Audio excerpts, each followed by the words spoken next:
music video from 1988. Ooh, baby, do you know what that's worth? Ooh, heaven is a place on earth. Belinda Carlisle, Heaven is a Place on Earth. Is she right? Is heaven a place on earth? When we talk about having heaven on earth or experiencing heaven in the here and now, we're not talking about a romantic relationship like Miss Carlisle was.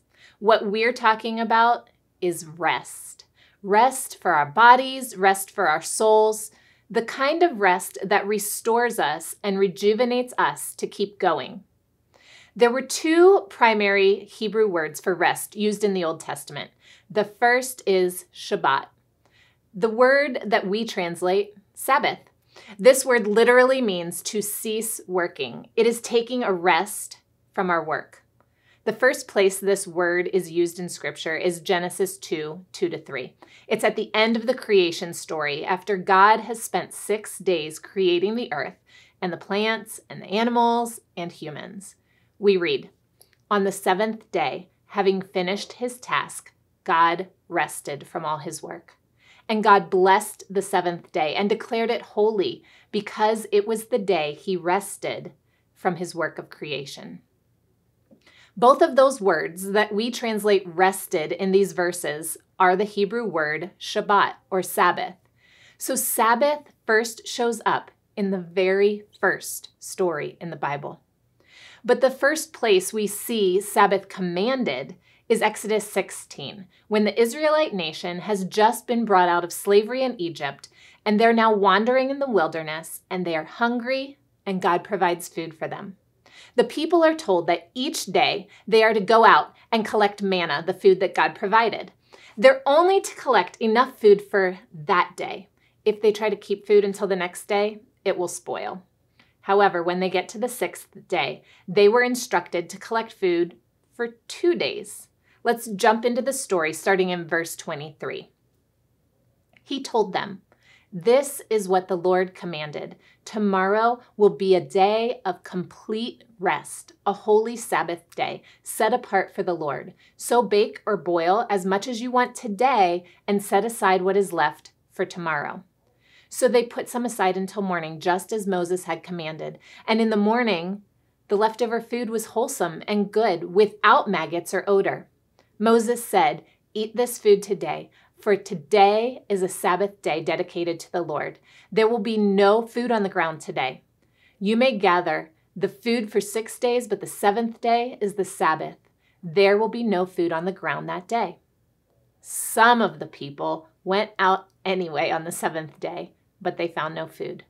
The Lord asked Moses, "How long will these people refuse to obey my commands and instructions?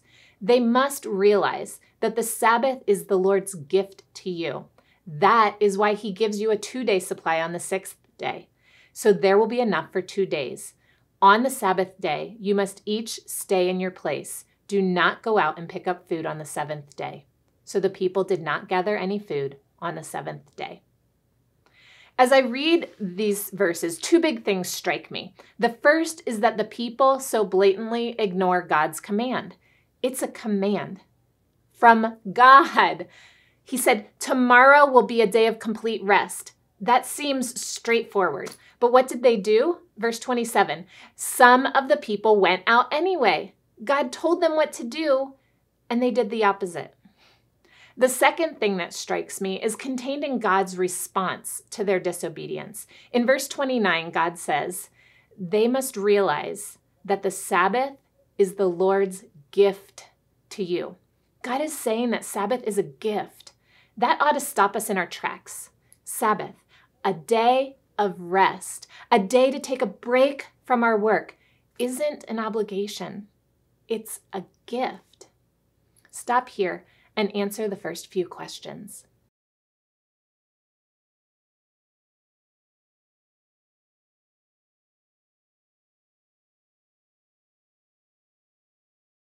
The second primary Hebrew word for rest is nuach.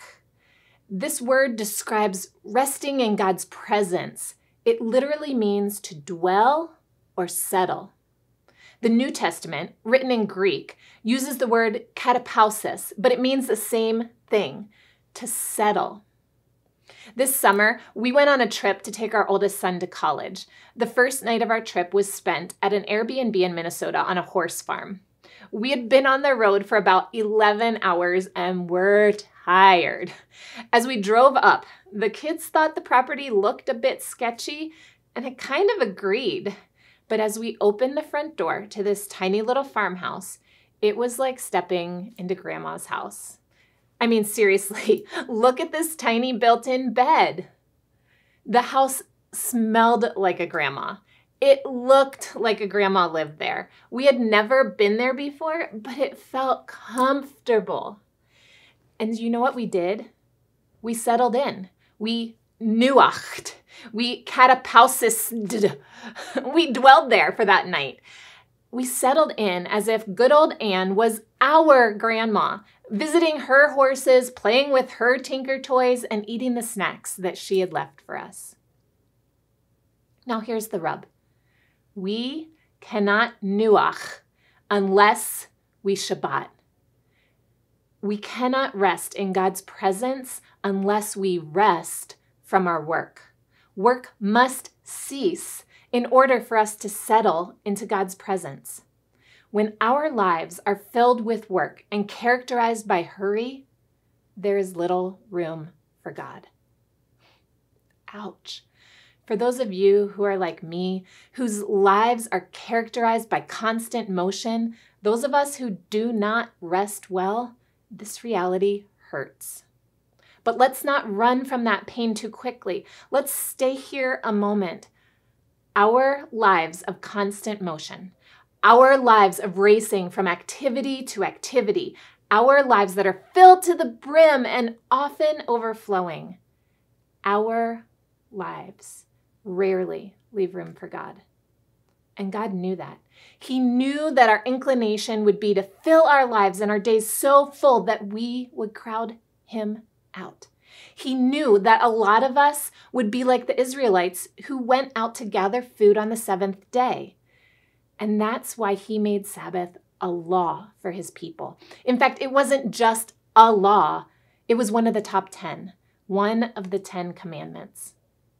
And it was so weighty that failure to observe Sabbath carried the penalty of death. Now, of course, Jesus ushered in the new covenant, and we aren't bound to the laws of the Old Testament. You aren't going to be stoned to death for working 7 days straight. But there's tremendous wisdom to be gleaned from those old laws. Hebrews chapter 4 talks about the special rest waiting for God's people. It's that katapausis word that we're talking about. This passage in Hebrews is really deep and carries a lot of meaning that we aren't going to go into today. But here are a few things that I've gleaned from that passage. Number 1, heaven is a place of rest and of being in God's presence. We get there through faith. 2, we can experience heaven on earth and find rest in God's presence in the here and now. We get that rest through faith too. 3, but we can miss out on both. We can miss out on heaven and we can miss out on the rest that God has for us here on earth. The best way to experience that rest that God promises us is to practice Sabbath. Look back to the Garden of Eden. After Adam and Eve were created, they were in perfect relationship with God, each other, and creation. Sabbath points us back to that. We can live like we are in the garden now, if even for 1 day a week.